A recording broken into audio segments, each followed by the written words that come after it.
Damn, y'all feel that? Yeah, yeah, uh, yeah. A message to all you pseudo spitters. The sound is cool, but the trend I see is the truth is missing. I feel the flow is stupid. You claim that the music's different. I guess it's all opinion, depending on who was listening. What's the word, y'all? It's KTR podcast. Hashtag KTR. We are KTR. We are back and in the building. Not only for episode 72, but this is another beginning, a new beginning. This is another season right here. We have entered our 3-year anniversary of KTR Know the Ropes podcast. So, yes, this is anniversary number 3 for us. 3 years in the game, 3 years in the wrestling community, 3 years doing the wrestling podcast. It's been a long time coming. It's been a hell of a journey. But before we get into all the sappy situations and stuff like that, we got to deliver to y'all some wrestling news with episode 72. But before we dive into this episode, y'all gotta do this one simple favor for us. And please do it because it's our anniversary. Why wouldn't you do something nice for us? And that is to follow us on all social media platforms, KTR_podcast, Twitter, Instagram, and TikTok. No Rose Podcast, Facebook, YouTube, No Rose Podcast on all podcast platforms. We got Google Podcasts, got Spotify, you got Anchor Podcast. We got Anchor Podcasts, got Pop, we got everything. And don't forget to get merch at ProWresTees.com/KTR Podcast. Yes, I'm tripping. Anchor changed their platform, so I got to figure out how I got finagle and finesse that up because I think it's Spotify for podcasters now. That's what it's called. But either way, I type Anchor in my search bar, it's gonna bring me straight to the place where I put the podcast up. So let's get into the show. Yeah. But hold on, I keep rushing into. I apologize, my brothers. It is our 3-year anniversary, and I did not check in with y'all, but Big Harv, J-Bo himself, how are y'all feeling today? I'm doing good. I'm doing just as good when we started this podcast as I am today, so I can't complain. And I listened to Tony before we got on the air, so you know what I'm saying? I'm feeling real anniversary-ish. You know what I mean? Feeling good Let's go. today. I like that. I like that. Do you know it?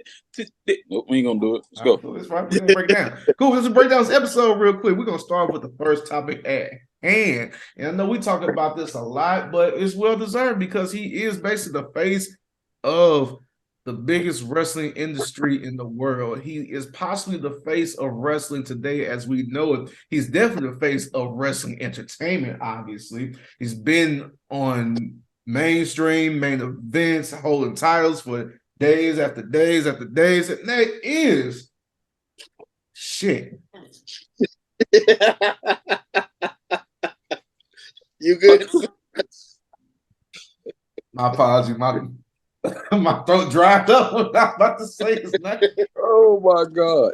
But we're gonna keep it though, we're gonna make this wrong. But that is Roman Reigns. Yeah.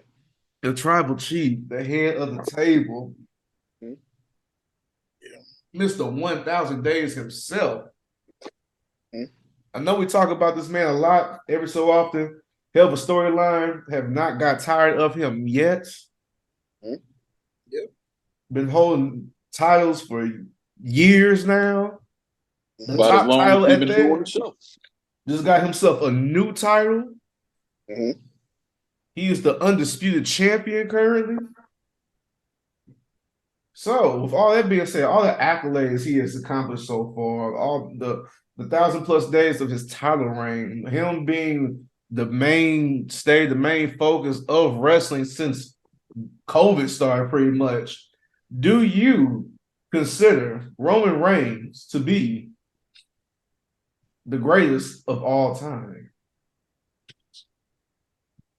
No. No. No. He's in the upper echelon easily. I mean, he's definitely taken his spot and proves that he deserves that spot. He's one of the most entertaining people to hold it consecutively for this long. Everybody gets bored and complains, and he has a few detractors now, but compared to and John Cena didn't have really long reigns, but compared to the complaints when John Cena was champion X amount of times, people being tired of him being the champ. Compared to that, Roman Reigns doesn't have a lot of detractors at this point. People are still entertained not only by him, but by the Bloodline storyline. That alone to me proves his staying power and his talent as far as telling a story, which is, the other half of what wrestling is. So he deserves to be in the upper echelon, but I don't put him anywhere near the top yet.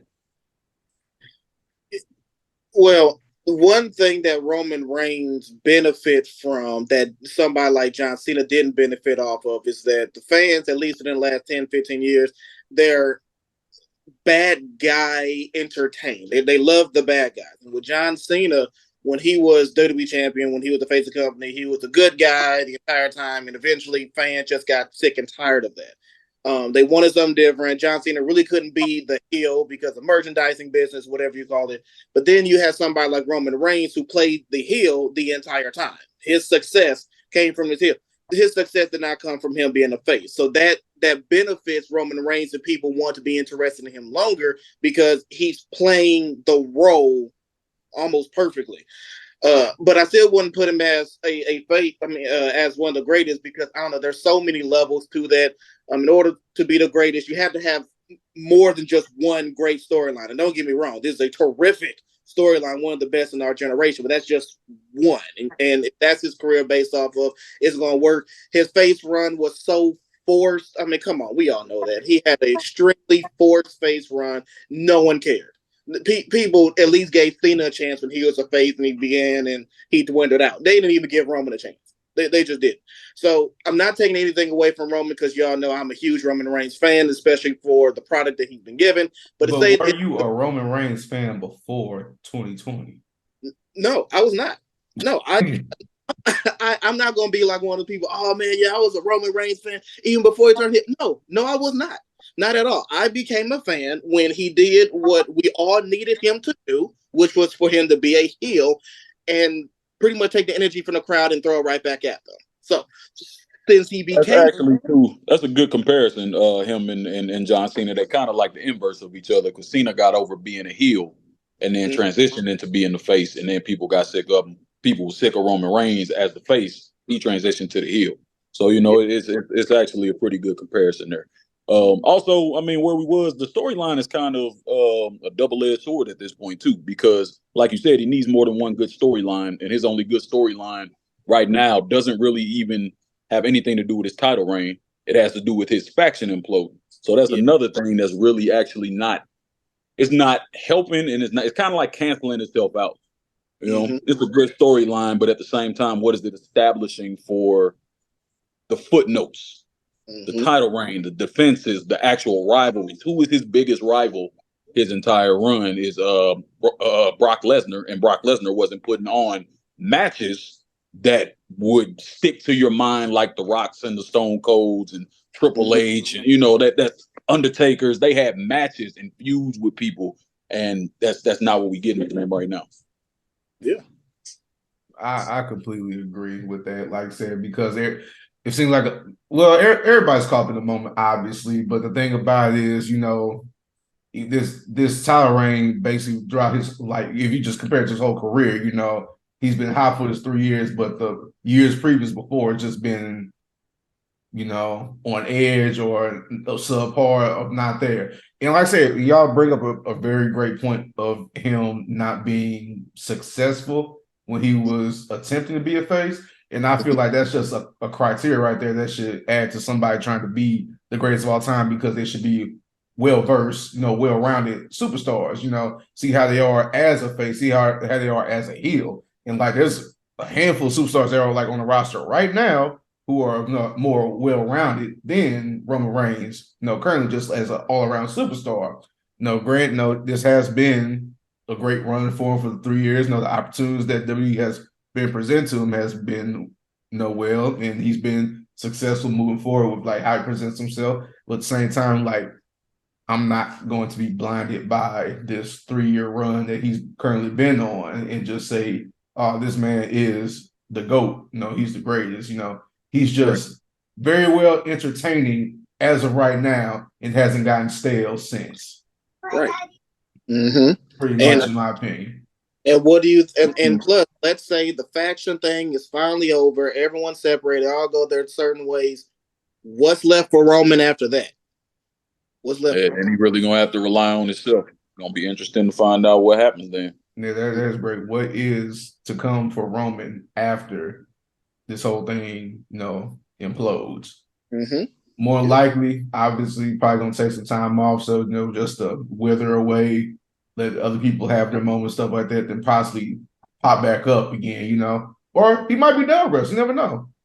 Yeah, Just might just end on a high horse right then and there, like shoot, because you got to look at it before, like, is the crowd going to accept him as a face? Is he going to come back as just another dominant person? Because think about, we haven't yet to see him get pinned yet, and so you don't know what wrestler they're developing at the moment. If they do develop wrestlers to be that next person to take him down in a match, if they did, develop another match for him, because we can't get another Brock Lesnar versus Roman Reigns again. We can't get that. I'm sorry. with Vince still around, I wouldn't knock that out of the realm of possibility. Yeah, and it's crazy that this man is still getting his hands on creative as we see. Yeah, clearly. Sickening. Yeah, speaking of WWE, WWE has a pay-per-view coming up, which is going to be out the country, actually, in London.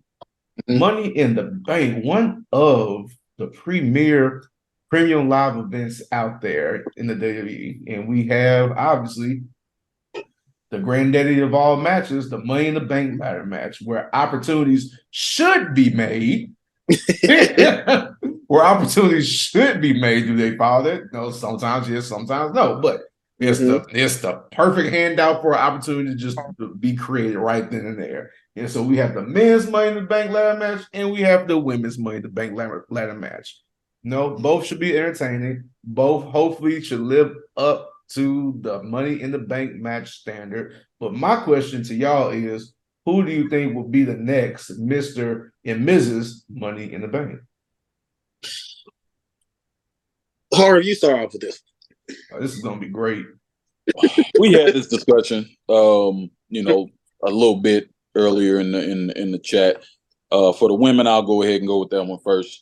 I'm gonna say I think Bayley needs it more than anybody else, but I think it might be Io Sky is who I'm gonna personally go with. I do think Bayley needs it the most because her return has pretty much been a giant flop, in my opinion. She might just be that selfless. I don't know, but she's definitely not living up to the potential that she showed in NXT. And when she first came up with the four horsewomen and all that, she's the one that's done the least and that continues to do the least. So I feel like she needed the most, but I feel like Io has the most potential. She's really one of the best wrestlers on the roster. So she's my favorite in the match. As far as the men go, as much as I hate Go ahead, to admit it, say it. It's going to be LA Knight. It's going to be LA Knight. If it's not, then they have to have something lined up for that dude because he is legitimate. He's killing it with everybody. Wrestling wise, I am not impressed by dude. I feel like he's basic. He's very average. I'm not a fan of the gimmick, but everybody else is. So I gotta admit to what I see and what I hear. I feel like he's getting the best reaction, so he's probably the one that's gonna take it. I don't want him to. I feel like he's a waste of time, me personally, but he's probably gonna get it. Yeah. Yeah. Yeah. Go ahead, J-Bo. Dude, I mean, my sentiments is not that different from Harv. On the account of Bayley, she does need something more because the whole damage control thing since she has returned has been extremely lackluster. I mean, come on now, even the group together with Io Sky and Dakota Kai, I mean, they're all different elements put together. I still think Bayley has an opportunity to rebuild herself if she is put in a decent feud by herself and she takes herself somewhat more seriously than she does now. But no, I'm with Harv. Io Sky all the way. I told you guys over in the chat, I really do not care about the women's ladder match. I don't know. I just feel that there's nothing standing out to me to where I'm interested in. So at this point, it's just who I favor. Yeah, Io is who I favor. The men's Money in the Bank ladder match, not only am I interested in it, but I actually see this going one of two ways. Obviously, the main way would be who the fans has been getting behind, the one that Harv apparently do not necessarily like too much, but obviously that's LA Knight.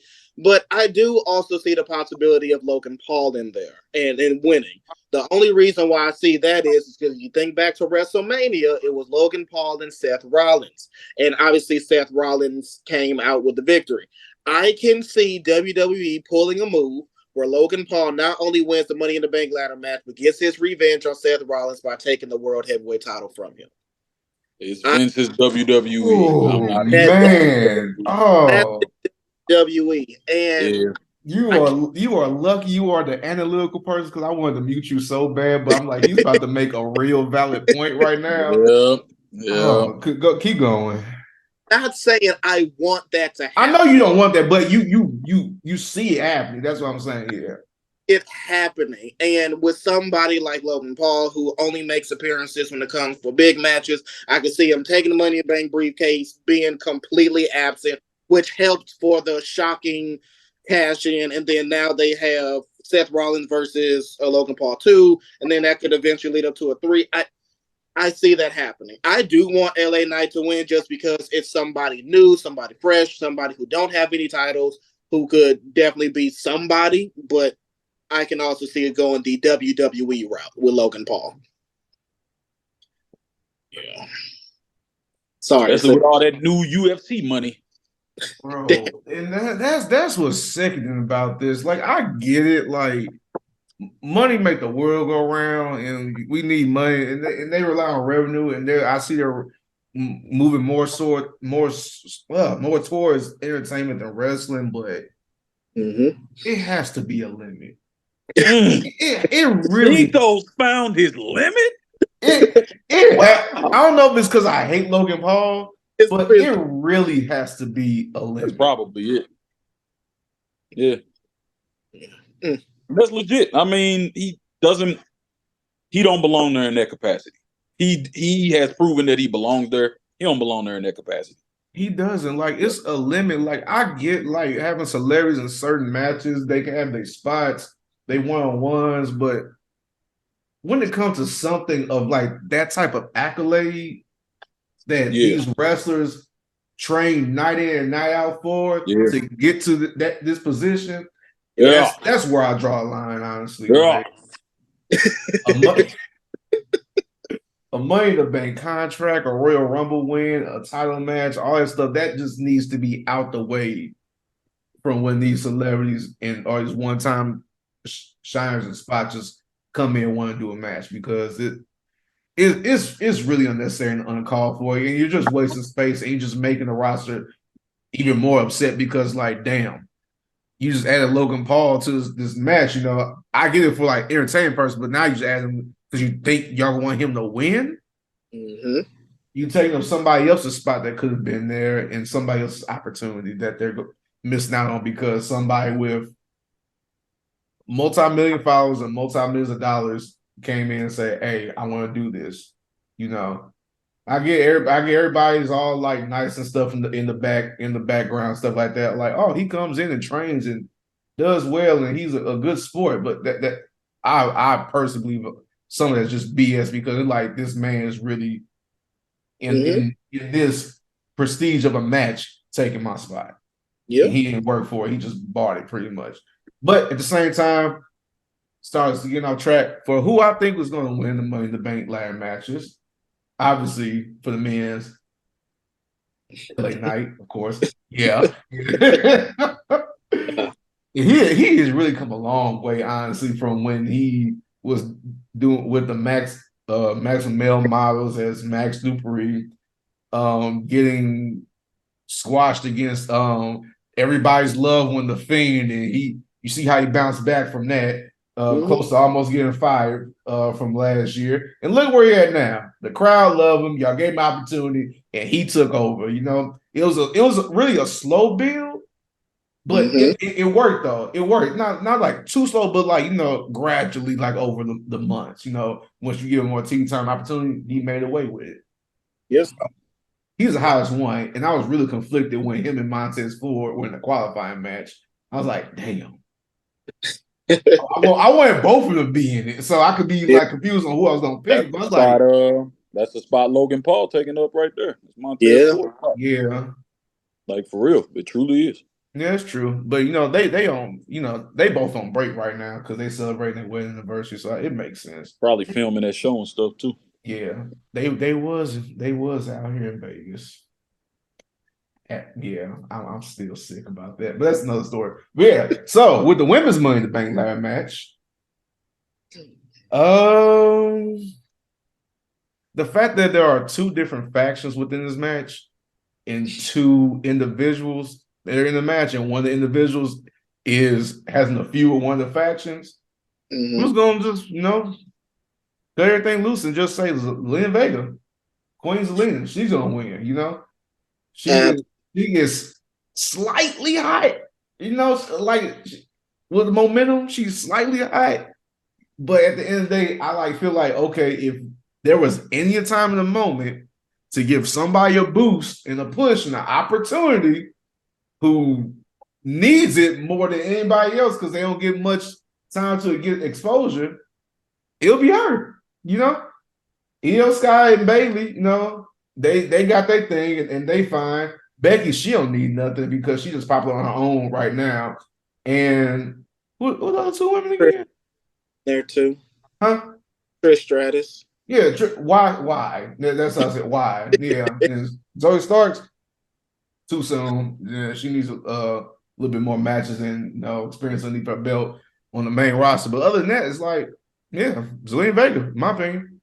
I hope she knows. And they should do the same thing that they've been doing with the last few past winners of Money in the Bank. Once she wins, cash in that same day while she's still high. Goodness. She's going to have a clear Liz Morgan effect where she's going to win it. People will be behind her for all of 6.5 weeks, and then they will turn their backs on her so fast. We did say that about Liv Morgan. I remember that. Yeah, I was. We knew she was going to win, but I wasn't convinced during the time reign. No. I'm gonna have a little hope for Zelina. I'm gonna have a little hope. Just a little. Just because she entertained me. I like entertainment. But besides that, it's like, yeah, I got the little glimpse of hope. Why you shaking your head, Harv? Go ahead, speak. I said I love looking at Zelina, but that's it. That's it. What? That's where her talent is. Wrestling wise. She's not terrible. She's just very average. She in the ring is there's nothing special about her in the ring. And they don't invest in the women's characters enough for her to have the effect of somebody like LA Knight. When does she get a promo? Yeah. You know what I mean? When does anything like that happen? It doesn't. So she can't really rely on any charisma she might have, like how she got that Twitch stream and all, Instagram and all them followers she got there, because she can interact with people. She don't get to do that here. So she's not a good choice. They don't need to repeat Liv Morgan. We know it's going to be a Liv Morgan situation. They know it's going to be a Liv Morgan situation. Don't repeat it.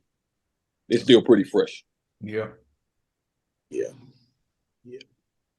Yeah, like I said, we're gonna have to wait and see this weekend at Money in the Bank in the UK. We're gonna have some fish and some chips and some crumpets and enjoy the show. Wow. Yeah. What are crumpets, Cinko? Huh? What are crumpets? I feel like it's a pastry. It sounds like a pastry. I'm gonna go with that. All right. It was either that or crackers. It was one of the other. I went with pastry. It sounded like a sweet dish, but yeah. Cool. Moving on to the next topic at hand. And that is about something that came out in the recent week, and that is the BRP 50. Shout out to Black Wrestling Podcast, first and foremost, for them curating this list of our wrestlers, the Black wrestling, the wrestling community, as how they progress over the years. Now, I know it's been going on for several years now, and they've been doing a wonderful job with it. It's getting a lot of recognition, even on the mainstream, and also all the indie wrestlers. And it just makes a great thing that everybody in the wrestling community, especially with our people, are this heavily engaged with each other. So we can recognize, everyone, because everybody knows we have the PWI 500 pretty much. Mm-hmm. So I'm glad we have a list for our people to recognize those who made the top 50, in their eyes, pretty much. And let's say there's no knockoff to any other wrestlers, but it's a great way to highlight those wrestlers that are maybe in the indie standpoint that people may not know about, so we can go out and support them too as well. So it does showcase and highlight not the mainstream, but also the indie wrestlers as well. But with this, we're going to talk about the top 5 of those wrestlers because I'm pretty sure everybody around the community has seen this list pretty much, but I just want to get your opinion about it. So the top 5 on this list, number 5 was Wes Lee, and he did make a big drastic jump. I really believe he was ranked in the 30s last year. So Wes Lee was number 5 this year. Number 4, Ricky Starks. Was Harv. Number 3, the almighty Bobby Lashley. Number 2, the people's champ, our people's champ, the black champ, Carmelo Hayes. He did it for the hood. And in number 1, repeated number 1, especially from last year, this year, Bianca Belair. Yeah. So with that top 5 list, how do y'all feel about that top 5? I'll start with this one. So the first 2 with Bianca Belair and Carmelo Hayes, obviously well justified. So no question, no comments on that one. Now, just for clarity, this is from June of this year to June of last year, correct? No, I believe it's from May to May. From May to May. Okay, so yeah, if I'm not mistaken, I can see Bobby Lashley getting that high. The one that I will comment on is Wes Lee. Look, I will give him his credit because he has been putting on stellar matches. He's been doing terrific job since he was in Impact Wrestling and doing more independence. I still do not believe him as such a dominating North American champion as he has been. Especially ever since he beat in Dijak, that I just lost all believability after that one. But I do have to give him his credit because his matches are entertaining. It's not just because of him; it's because the other wrestlers involved as well. I don't know if I will put him in the top 5, but I would definitely put him in the top 10 just because of how amazing of a year he had. And Ricky Starks, I don't know, you can call me a hater. I'm just not a fan of Ricky Starks. I've never been a fan of his. When he won the FTW championship from, at the time, Brian Cage, and he held on to it for a while, it just made absolutely no sense to me whatsoever. I think the only real reason he's so high up is because AEW fans, they're behind him. He had one championship match with MJF. But other than that, nothing else stands out to me to where he should be in the top 5. I just don't see that at all. But that's my opinion. I agree for the most part. I don't dislike Starks. He's decent. I've seen worse. Where is the crutch? Yeah, we've seen worse. So I'm, and I get why people would put him that high because he did have that title match. But there's so many black wrestlers I feel like had a better year than him. Montez Ford, I feel like he didn't win many accolades, but he put on much better performances. He's been more consistent since he's been there, in my opinion. I think the accolades has no. Of course they do, but I'm just making my own statement. Of course, accolades matter, but Ricky Stark, like you said, only had that one title and then lost the challenge for the world title. So it's not incredible. You know what I mean? Did Bobby Lashley win a title within this year, or the U.S. title? Was that this year, or was it last year? You said May to May, and Bobby Lashley's been pretty MIA for a while. That's a great question. I'm honestly not sure. Thing off the top of my head. I don't feel that Stark should be up that high. The top 2, of course, are more understandable. Wes Lee, I get to because again, if we're going off of accolades, he's been doing his thing. He's not very believable, but he's doing his thing. So I'm not upset with it, but I do feel like there should be some restructuring of the list. Yeah. Bobby Lashley was U.S. champion from July to October of 2022. Okay. Well, then that's probably why he's up that high. Yeah. But then he fell off right after that. They didn't have nothing for him. A lot of that had to do with the match they had at WrestleMania, supposedly between him and Bray Wyatt, which didn't happen. There was no build, and nothing came after that either. So, yeah, it's a loaded question, I guess. I get it. I get why the people that they put in those spots are in those spots, but I don't completely agree. Yeah.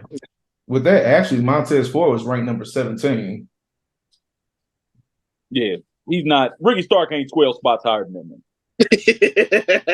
Right. Thank you. And again, even though although I'm not a fan of Ricky Starks, it's not a knock to him because again, I see the fans getting behind him and I respect it. It's just that for this list specifically, for the last year here, I even put it like that. Even for the last year, I just don't see him top five. That's my point. Okay, so my question is, number 1 and 2 is obvious, unanimous, pretty much. Yeah. For me personally, I wanted to put Melo at number 1 or beyond, but I clearly understand why. So yeah, so 1 and 2, obvious, unanimous with that. 3, Bobby Lashley is not unanimous, but it's certain that he's in the top 5. You know, it's there. So since you two are basically on the edge of having Ricky Starks and Wesley at number 4 and 5, who would you replace in that position? What 2 wrestlers you believe should be in the top 5 in place of them? I mean, in place of them. Montez Ford for sure, I feel like should be up. I don't even know if I would put him in top 5, but he should be higher than those 2, in my opinion. Okay. Accolades are the only, I understand the accolades, and that's why they're higher, but I don't feel like they're that much better than him. I'd have to think on the second one. Give me a second. Yeah, I'm gonna have to think on it. Well, I would definitely. I don't know. It's hard to look at because I don't have the other top 6 through 10 in front of me. But I don't know who you think should be in who other 2 wrestlers you think should be in the top 5. That's it. Sasha comes to mind, but she lost her title too quickly, in my opinion. So her reign over there in Japan didn't really do much. She was in the top 10. Okay, so I was gonna say Mercedes Moné definitely, but she didn't have that many matches. Right, and that was the reason why she wasn't put in the top 5. That makes sense. Who else in the top 10? Give me those other 4. Okay, I know. I'm trying to think off the top of my head right now. Let's see here. Okay, number 10 was Brian Keith. Okay, keep going. Number 9 was Powerhouse Will Hobbs. I was thinking Powerhouse Hobbs, but he hasn't really done anything, have he? Did he win the title in AEW? Yeah. He was TNT champion. That's right. Okay. I remember that one, yeah. Okay. Mercedes Moné was number 8. Mm-hmm. Willow was number 7. Willow Nightingale. Yeah. I would definitely I do love her. Yeah, I do love her. She definitely become a fan favorite over the years. Definitely top 5. And number 6 was Athena. Yeah. Athena. I would personally put Hobbs up there. He was the one that I was thinking, but I didn't recall his title reign. But AEW's kind of hurting him too. He keep getting lost in the shuffle. Mm-hmm. But when they do put him on display, he does his thing. I guess I just like him more than I like the other 2's character-wise. Mm-hmm. And I guess for my 5th person, if I had Bianca Carmelo and Bobby and Willow, I would honestly put Jade Cargill in there because she's been winning. I was telling people that. She's been winning. She just recently lost. So if we're talking about from May of last year to May of this year, she's been winning matches. She's been defending her title. She's been used regularly. Despite if you like her or not, I mean, her accomplishments over the last year speak for themselves. What was her spot? What was her ranking? 13. I believe. Over Ricky Stark, though? Hey, Over. like this is all an opinionated list. No, You're right. That's true. it threw me off when I saw it too as well. When her being at 13 because I was like, she's been Consistent. consistent, undefeated. She was undefeated like all of since last year until basically now as the TNT champion. So yeah, I think the the reason TBS champion. I'm sorry, TBS champion. I think the reason why they didn't put her in the top 10 is because, as the wrestling fans all over the world have been saying, they've been getting bored with her in-ring matches, and I think that played a role in it. Again, we're talking about so many factors, and she hits most of them. So yeah, whatever. Top 5 for me. Yeah, I said Jade should have been number 1 because I love Jade. Yeah, but for me, for that top 5, like I'm in agreement with the top 3 with Melo, Bianca, and Bobby. I actually do, surprisingly for me, agree that Wesley should be in the top 5. Right, it's Yeah. arguable. Yeah, it's arguable. Yeah, I said, man, I don't have him at 5. No, I still have him at that 5 position. I just would put Jade somewhere in that top 5 because of her undefeated streak and her holding the title for so long and making that title relevant. So that's the thing about it, because right now, ever since she lost, I just became uninterested on who has the TBS title. I don't care about the belt. I don't know who got it right now. That's like that. If you want me, it's hard to stay invested to that company and everything, especially with their pay-per-views being 6 hours long at that. It's like that's why I was invested in the TBS title because of her. So hey. Whenever I saw a commercial program or something on social media was saying, "Oh, Jade Cargill is going to be on AEW," I was making sure I was watching AEW. I was like, "Hey, I haven't seen no advertising, so I'm just chilling." I'm like, "Oh, it is Wednesday." Oh, well, so yeah, that's it. Yeah, but like I said, no, it was a great list. Like I said, well-respected list. Like I said, shout out to Black Wrestling Podcast for creating this list. Y'all been doing y'all thing with this. Also shout out to We Love Wrestling too as well for the assistance on that list as well. Like I said, y'all are doing a great thing for the wrestling community, and we appreciate y'all and everything that you do. So with that, going to another topic at hand, and that is speaking of, we were talking about we're gonna keep it on the Black wrestling. We're gonna talk about Carmelo Hayes because I want to, because it was something I want to speak about specifically, pretty much with him. That's why I'm glad we did this episode a little bit late after yesterday. So recently on Monday Night Raw, he made his not necessarily main event debut, but he made his Monday Night Raw debut against a well-established wrestler in Finn Balor. Yes. Great match. Big stage match, close to on the final hour of Raw, which is close to the main event card part of the show. And everything, and he performed, but at the end he lost. And after that loss, I was seeing a lot of buzz on social media saying on how this hurt his character because he lost to Finn Balor while being an NXT champion. So, in my opinion, not my opinion, but my question to you is: do you think that match hurt Melo?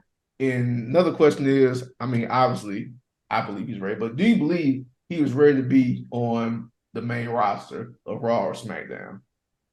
Is he ready to be on the main roster? Absolutely. Should that match have happened? Absolutely not.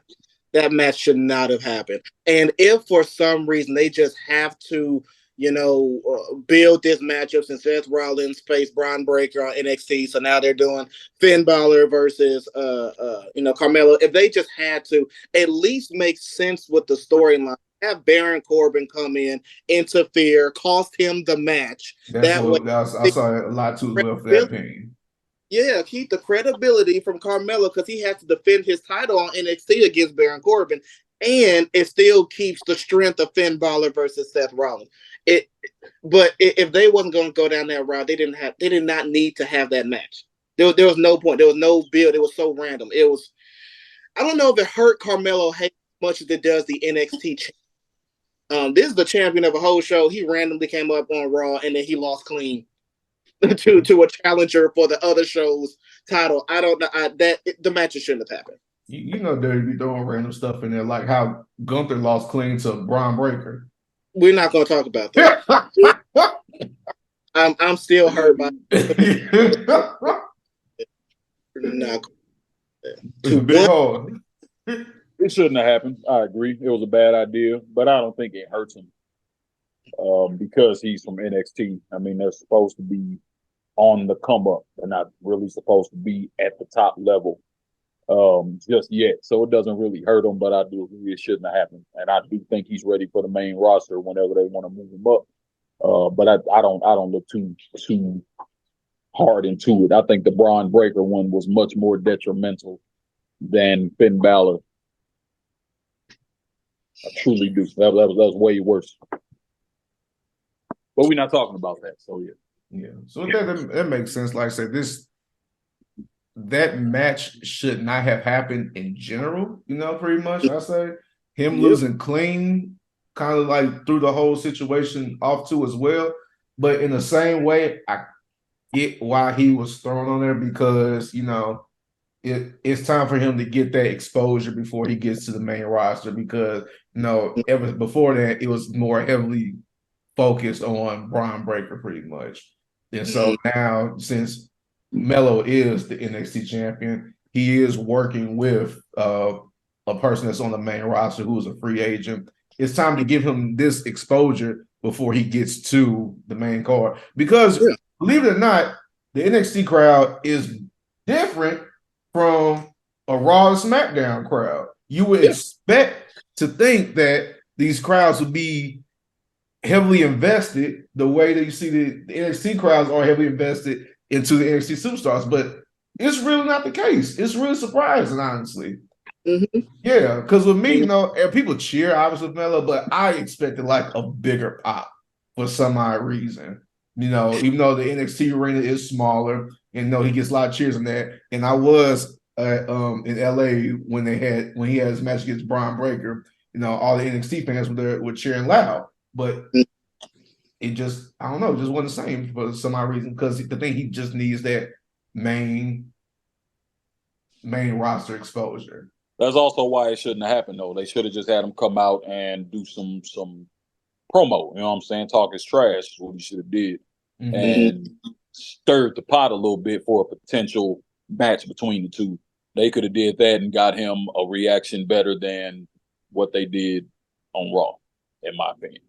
You made a terrific point about the crowd differences, though, because you can also say the same thing about LA Knight. If you look at Carmelo Hayes or look at NXT crowds, those are the crowd they come to see wrestling. They see wrestling. They want to see the next up and coming.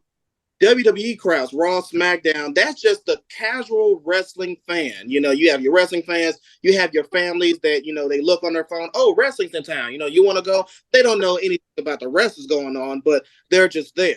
So with Carmelo Hayes, yes, of course, you're going to get a pop in NXT because he's great in the ring. But on Raw, SmackDown, it's sort of like, okay, who's he? But look at LA Knight. When he was in NXT, he was just getting by. He was just getting by because you're looking at the wrestling aspect.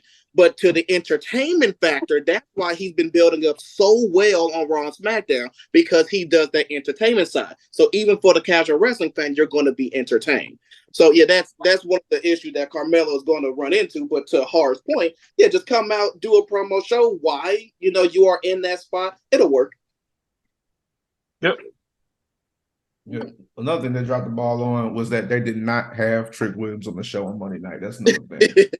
my personal preference, he should have been there. Yeah. Why you shake your head hard? No reason, man. I like Trick too. It's good. I like them together. So I'm with you. Yeah. So that's it. So with that Monday Night Raw, they should just had him that little interference with Finn Balor when he took the chair and left it at that. But throwing him in the match, It was like, I wasn't mad at it because I was happy to see him wrestle on Monday night. See him actually get his spot. Yeah, I'm invested now. Like, I hope he do good. I hope he win. Like, yeah. But no, it is what it is with that. But let's call it a day. And with that, that is all the time we have for episode 72. Thank y'all for tuning in. Thank y'all for listening. Thank y'all for watching. And thank y'all for joining us on our 3-year anniversary. And I'm going to ask this question to my brothers like I do every year for the anniversary. And that is, what do you look forward to year 4 of Know the Roast podcast? Oh man. Getting that presence up, man. I'm finna actually start doing some little solo junk. You know what I mean? Putting my face out there. You know, promoting the team, promoting the product. We finna actually make some stronger steps. What I'm going for. I've been playing around with social media just to give a little bit more of an entertainment value to our fans. So that's what I'm looking forward to. Some different, some uniqueness, but also bring more entertainment from our side to our loyal fans. That's what I'm looking forward to. Good. Let's see. Yeah, year 3 has been the year of life. I would definitely say that. You know, mainly I'm thank y'all for everybody that was staying around, sticking with us. But you know, this year has been a little bit lax because life gets in the way. But no, who don't go through life? And that's the thing about it. And that's what makes life, because life be life. And so with that, like I said, year 4 gonna come back stronger, gonna come back harder. This year, I look forward to putting my co-host more so on the forefront of the podcast. You know, I don't want y'all to think this is Cinko and the crew. This is Cinko, J-Bo himself, and Big Harv. So yeah. So I'm looking forward to the entertainment aspects and what they all have coming forward and doing what they do. Meanwhile, for me, obviously you're gonna see me with my guest appearances, going to these shows out of town, double my rounds and all this. You better not finish that. Don't finish that, homeboy. I will leave right now. Don't finish that. Do not. I can't.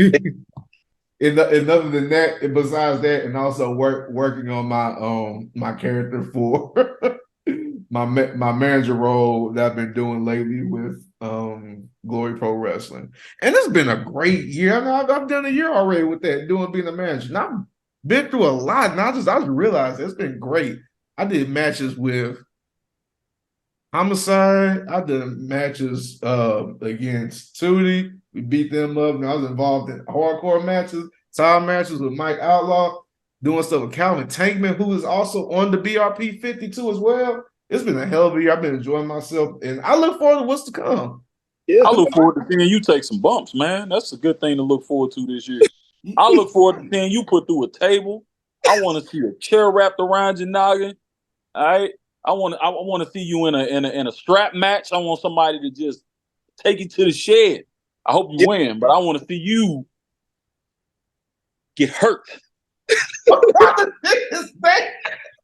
You know, Harv, I would be entertained by Camaro Jackson hitting Cinko with a lariat. I think that would be amazing. One good one, right? One good one. One good one. Yeah. Yeah, that should go right on the title of the show, like how they do in WWE, and start showing all the little graphics and then the past moments with just that one. That's it. Camaro Jackson, if you're listening to this, if you ever hit me with a lariat in any part of your career, I will sue you. I don't care if it's in a sanctioned match. I don't care. Oh, boy. I know people that have lawyers, all right? I have money to pay those lawyers.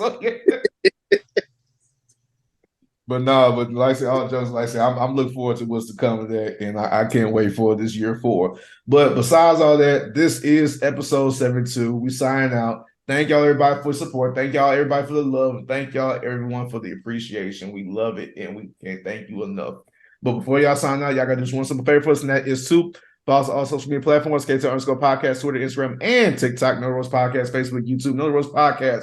All podcast platforms. Got Google Podcasts, got Spotify, got Anchor, Apple Podcasts, popping with everything. And don't forget to get your merch at ProWrestlingTees.com/KTR Podcast. This is episode 72, anniversary number 3, live and direct, Know the Roast Podcast, #KTR, and we are out. 3 years running, and still tell them what they should do, Big Harv. Pump them numbers, baby. That don't compute in my mind, I must be out of mind. Black fist high, rally up before we out of time.